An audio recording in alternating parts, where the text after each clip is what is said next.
Super കൺമണി സീരിയലിൻ്റെ ഏറ്റവും പുതിയ എപ്പിസോഡിൻ്റെ റിവ്യൂയിലേക്ക് എല്ലാ കൂട്ടുകാർക്കും സ്വാഗതം. ബലരാമൻ വിളിച്ചതും പ്രകാരം കൃഷ് ആണെങ്കിൽ ബലരാമനെ കാണാൻ വരുന്നുണ്ട്. അപ്പം തൻ്റെ മനസ്സിലെ ചെറിയ സങ്കടങ്ങളൊക്കെ പറയുന്നു.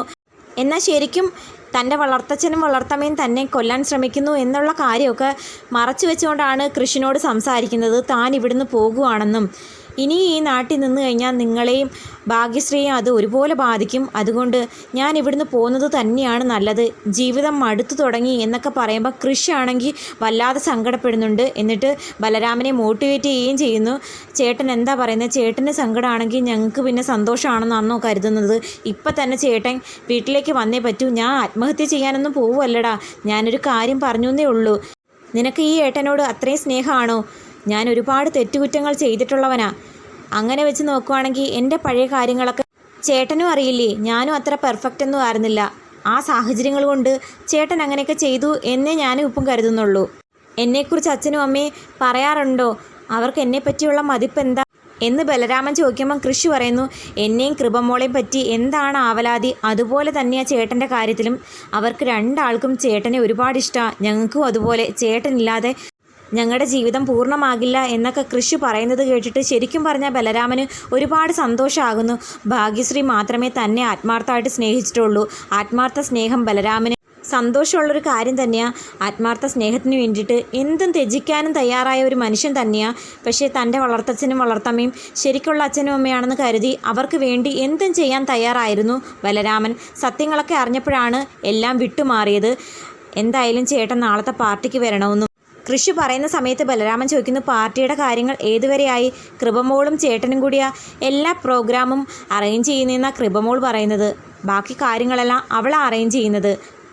ഞങ്ങൾക്ക് മാത്രമല്ല, കൺമണിക്കും ചേട്ടനെ ഒരുപാട് ഇഷ്ടമാണ്. നിനക്ക് കിട്ടിയ ഭാഗ്യമാണ് കൺമണി. പല പ്രതിസന്ധികൾ വന്നിട്ടും അവൾ നിന്നെ ഇട്ടിട്ട് പോയില്ല. എന്തായാലും പാർട്ടി കഴിഞ്ഞ് അന്ന് വൈകുന്നേരം തന്നെ ഞാൻ ഇവിടുന്ന് പോകും. അതൊരു ഒളിച്ചോട്ടമല്ല, ബിസിനസ് പാക്കേജ് തന്നെയാണ്. ഞാൻ എന്തായാലും തിരികെ വരും. ഇവിടെ എൻ്റെ അനിയനും കുടുംബവും ഇല്ലേടാ. അങ്ങനെ ഒളിച്ചോടി പോകാൻ എന്നെ കൊണ്ട് ഇനി പറ്റില്ല. അതേസമയം അമ്മായിയും കൺമണിയും മീറ്റ് ചെയ്യുന്നു. അപ്പോൾ കൺമണിയോട് ചോദിക്കുന്നു, നീ എന്താ ഇത്രയും നേരം ലേറ്റായേ? അത് ക്രിസ് സാറിനെ കണ്ട് സംസാരിച്ചുകൊണ്ടിരുന്നു പോയി. അമ്മായി എന്താ ലേറ്റായേ? ഞാനൊരു ബിസിനസ് പാക്കേജിനെ പറ്റി പറഞ്ഞതാ. ബിസിനസ് പാക്കേജോ? ആ, ഒരു കല്യാണക്കാര്യം. ആ കല്യാണം നടത്തി കൊടുത്താൽ എനിക്ക് കുറച്ച് നേട്ടം ഉണ്ടാകുമെന്ന് പറഞ്ഞു. അങ്ങനെയുള്ള കാര്യമാണെങ്കിൽ അമ്മായിക്ക് അതങ്ങ് ഏറ്റെടുത്തു വിടാമായിരുന്നോ? പിന്നെന്താ അമ്മായി വേണ്ടെന്ന് വെച്ചേ? ചെറുക്കൻ്റെ കാര്യമാണോ പെണ്ണിൻ്റെ കാര്യമാണോ? ചെറുക്കൻ്റെ കാര്യമാണ്. അത് കേട്ട് മനസ്സിലാവാതെ കൺമണി ചോദിക്കുന്നു, പെണ്ണേതാ? പെണ്ണ് നീ തന്നെ, ചെറുക്കനാ വരുൺ. നീയും അവനും തമ്മിലുള്ള വിവാഹത്തിന് ഞാൻ സപ്പോർട്ട് ചെയ്യുന്നു കൊടുത്താൽ എനിക്ക് നല്ല പൈസ തരാമെന്ന്. അപ്പം കൺമണിയുടെ മുഖം ആകെ അങ്ങ് വാടുന്നുണ്ട്. എത്ര തല്ല് കിട്ടിയാലും അവൻ പഠിക്കില്ല, ഞാൻ 2 എണ്ണം കൊടുത്തിട്ടുണ്ട്. എന്തോ ഒരു പണി വരാൻ പോന്നു, മോളൊന്ന് സൂക്ഷിക്കണം എന്ന് പറയുന്ന സമയത്ത് മാനസയാണെങ്കിൽ കൺമണിയെ വിളിക്കുന്നു. ശേഷം അടുത്തേക്ക് വന്ന് മാനസ പറയുന്നു, ഞാനൊരു കൺഗ്രാജുലേഷൻ പറയാൻ വേണ്ടിയിട്ടാണ് വന്നത്. ഞായറാഴ്ച കൺമണി അനുമോദിക്കുന്ന ഒരു പാർട്ടി സംഘടിപ്പിച്ച കാര്യം ഞാൻ അറിഞ്ഞു. ഒരു പാർട്ടിയല്ല, 1 കൂടുതൽ പാർട്ടി വരും.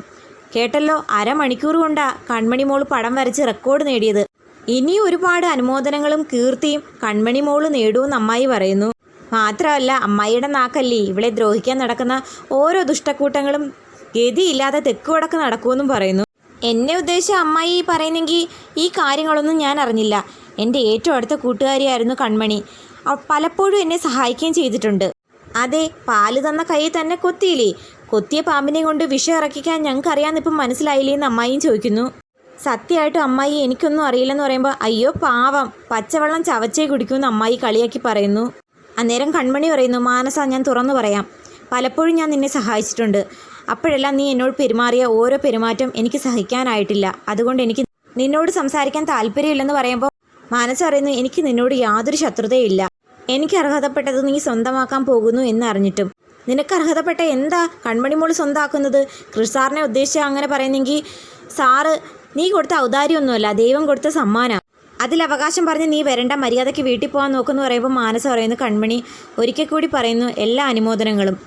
നീ എനിക്ക് വേണ്ടി പല ഉപകാരങ്ങളും ചെയ്തു തന്നിട്ടുണ്ട്, അതിനും കൂടി എന്ന് പറഞ്ഞ് മാനസ അങ്ങ് പോകുമ്പോഴത്തേക്കും അമ്മായി പറയുന്നു, ഇവളുടെ പഞ്ചാര വർത്താനത്തിലൊന്നും നീ വീഴണ്ട.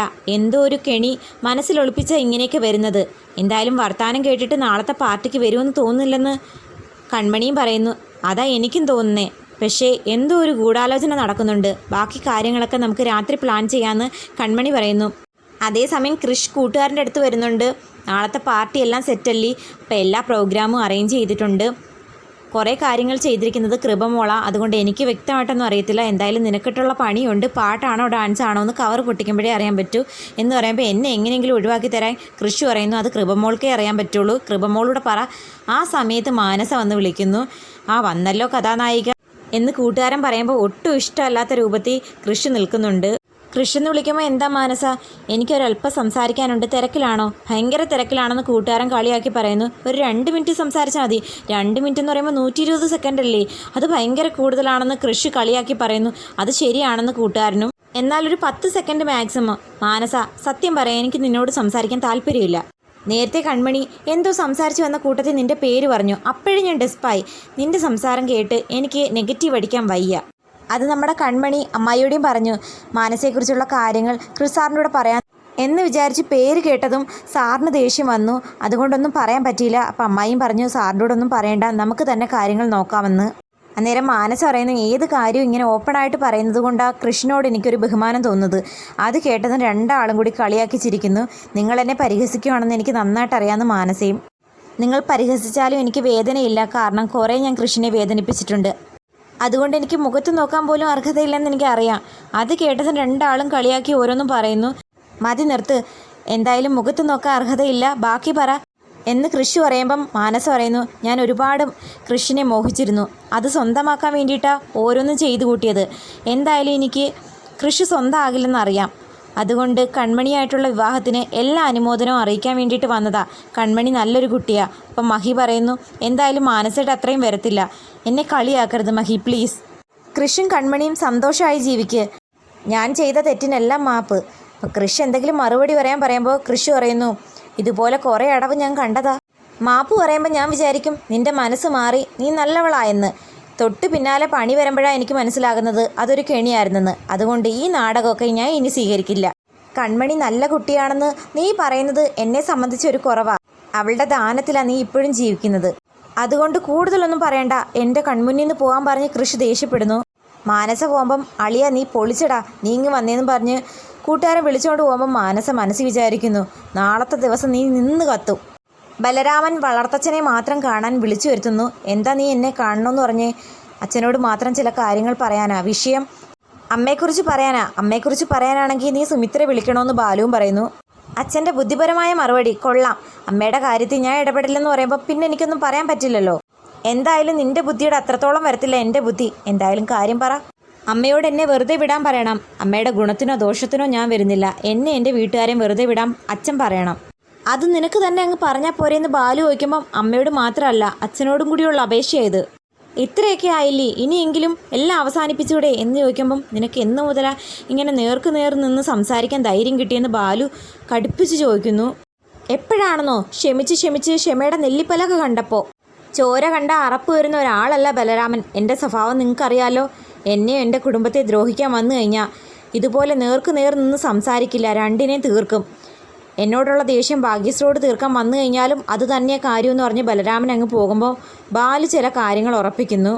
അതേസമയം മഹിയും കൃഷിയും കൂടി പാർട്ടി ദിവസം പറയാനുള്ള ഓരോ കാര്യങ്ങളും പ്ലാൻ ചെയ്യുന്നു. മാത്രമല്ല പാർട്ടി തീരുമ്പം കൺമണിയെ എല്ലാവരുടെയും മുമ്പിൽ വെച്ച് പ്രപ്പോസ് ചെയ്യണം. അത് കൺമണിക്ക് ഭയങ്കര സന്തോഷമാകുമെന്ന് പറയുമ്പോൾ മഹി പറയുന്നു, ഇത് 50 വർഷം മുമ്പുള്ളൊരു ഐഡിയ. സിനിമയിൽ കാണുന്ന രംഗങ്ങൾ ജീവിതത്തിൽ വരുമ്പോൾ ഒരു രസമല്ലേന്ന് പറയുമ്പം കൂട്ടുകാരൻ പറയുന്നു, രസവും സാമ്പാറും ഒക്കെ ആയി, നീ അലികയിലെ കാര്യങ്ങൾ വിട്ടോ. അതും കൂടി നോക്ക്, കളിയും ത്രില്ലും പ്രപ്പോസലും ഒക്കെ കല്യാണം കഴിയുന്നതോടെ തീരും. അതങ്ങനല്ലടാ, കല്യാണം കഴിയുന്നതോടെ ഞങ്ങളുടെ പ്രണയം തുടങ്ങാൻ പോവുക. അപ്പം മഹി പറയുന്നു, അത് കുറേ കേട്ടിട്ടുണ്ട്. എന്ത് കേട്ടിട്ടുണ്ട്? വ്യക്തിത്വം ഇല്ലാത്തവരും പ്രണയമില്ലാത്തവരും പലതും പറയുന്നത് കേട്ടിട്ടുണ്ടാകും. അത് വെച്ച് ഞങ്ങളുടെ പ്രണയം അളക്കാൻ നിൽക്കണ്ട. ഞങ്ങളുടെ പ്രേമം വേറൊരു ലെവലാ എന്നൊക്കെ പറയുന്നതെല്ലാം വരുൺ മറഞ്ഞു നിന്ന് കേൾക്കുന്നു. കൂട്ടുകാരനാണെങ്കിൽ പ്രേമം വേറെ യഥാർത്ഥ ജീവിതം വേറെ എന്നുള്ള ഡിഫറൻസ് വ്യക്തമാക്കി പറഞ്ഞു കൊടുക്കുന്നുണ്ട് കൃഷിന്. കൺമണിയെപ്പറ്റി കൃഷി പറയുന്ന ഓരോ വർത്താനവും വരുണിനാണെങ്കിൽ അത്രയ്ക്ക് അങ്ങോട്ട് ദഹിക്കുന്നില്ല. എത്ര പിള്ളേർ വേണമെന്ന പ്ലാൻ നാട്ടുകാർ ചോദിച്ചു തുടങ്ങും. നാട്ടുകാർ ചോദിക്കാനുള്ളൊരു അവസരം ഞാൻ ഉണ്ടാക്കില്ലെന്ന് കൃഷി പറയുമ്പം അവസരം ഞാനാ ഉണ്ടാക്കിയിരിക്കുന്നേ, നാളത്തോടെ നീ എന്നേക്കുമായി ജയിലിൽ കിടക്കാനുള്ളൊരു അവസരം എന്ന് വരുൺ മനസ്സിൽ വിചാരിച്ച് സന്തോഷിക്കുന്നു. അമ്മായിമാരും ഗോകുലും നിൽക്കെ കൺമണി പഴയ കാര്യങ്ങൾ ആലോചിക്കുന്നു. വഴിയരികിൽ വരുണും അനിരുദ്ധും മാനസയും ചേർന്ന് പ്ലാൻ തയ്യാറാക്കിയ കാര്യം. ഞായറാഴ്ച മാനസ എന്തെങ്കിലും പ്ലാൻ ഒപ്പിച്ചിട്ടുണ്ടെങ്കിൽ നമ്മളത് പൊളിച്ചിരിക്കണം. അച്ഛനും ഏട്ടനും കൃഷ് സാറിൻ്റെ വീട്ടിലും ആരും അറിയണ്ട, അത് ചടങ്ങിനെ ബാധിക്കും. ഗോകുലും പറയുന്ന കറക്റ്റ്, കാര്യങ്ങൾ നമ്മൾ മാത്രം അറിഞ്ഞാൽ മതി. അവിടെ ചെന്നിറങ്ങുന്നത് മുതൽ കാര്യങ്ങൾ ശ്രദ്ധാപൂർവം നോക്കണമെന്ന് കൺമണിയും പറയുന്നു. ഞാനും ശാന്തേച്ചിയും അവിടെയുള്ള ഓരോ മുക്കിലും മൂലയിലും മണപ്പിച്ച് നടക്കും, പോലീസ് നായ്ക്കളെ പോലെ. ഗോകുലെ, നീ അവിടെ വരുന്ന ഓരോരുത്തരെയും ശ്രദ്ധിക്കണം, പ്രത്യേകിച്ചും മാനസ ആരെങ്കിലും ഫോൺ ചെയ്യുന്നോ എന്നൊക്കെ നോക്കണമെന്ന് കൺമണി പറയുമ്പോൾ ഗോകുല് പറയുന്നു, ഞാൻ ഏറ്റു, സംശയം തോന്നുവാണെങ്കിൽ വീഡിയോ എടുക്കാം. മാനസയും വരുണും അനിരുദ്ധും കൺമണിയെയും കൃഷ്ണയും തകർക്കാൻ പ്ലാൻ ചെയ്യുമ്പോൾ അത് പൊളിക്കാൻ ഇവിടെ പ്ലാൻ ചെയ്യുന്നു അമ്മായിമാരും കൺമണിയും ഗോകുലും. എന്തായാലും ഗോകുലിൻ്റെ വീഡിയോയിൽ ശത്രുക്കൾ തകരും, ഉറപ്പ്.